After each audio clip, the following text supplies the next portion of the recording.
HSC লাইফের board পরীক্ষার আগে, বোর্ড পরীক্ষাকে অনেক পড়া, তখন পড়তে হবে, সারাদিন রাত পড়াশোনা করতাম।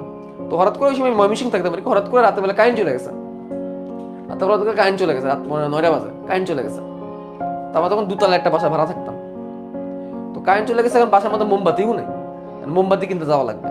তো মোমবাতি কিনতে যাব, সে মোমবাতি কিনে এনে ধরাবো, তারপর সময় নষ্ট হবে। আমি কি করছি, আমি তো ওই সময় তো ওই ট্রেন্ড ছিল না যে মোবাইলের মধ্যে ছবি তুলে সেটা পড়তে পড়তে যাবো, আসলে ওইরকম ট্রেন্ড তখনও তৈরি হয় নাই।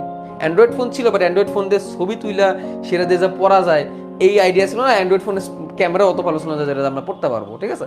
তো কি করলাম আমি জানো, ওই হাতের মধ্যে একটা নোট নিয়ে আমি নোট করতাম, ওই নোটটা নিয়ে আমি নিচে নেমে গেলাম, পাশে একটা সেলুন ছিল, এই সেলুনের জেনারেটর ছিল, ওই সেলুনের জেনারেটর ছিল, সেই সেলুনের ভিতরে ঢুকে গেলাম।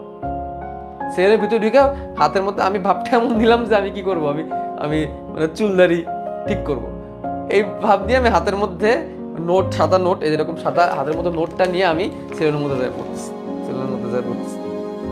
ঠিক আছে, আমি এরকম করে পড়তেছি। একটা মানুষ পড়াশোনা করলে তো কেউ কখনো না করে না, তাই না?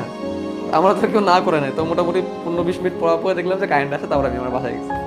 তো আমি মোমবাতি কিনে পড়বো, এত সময় নাই ভাই। তা আমি নাইমে গেছি, নাইমে স্লিমিটিকে করে পরে আবার বাসায় গেছি।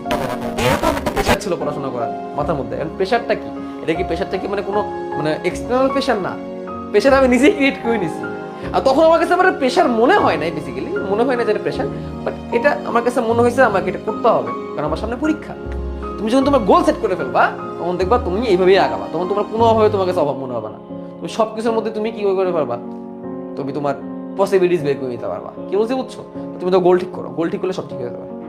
ঠিক আছে, আল্লাহ হাফেজ।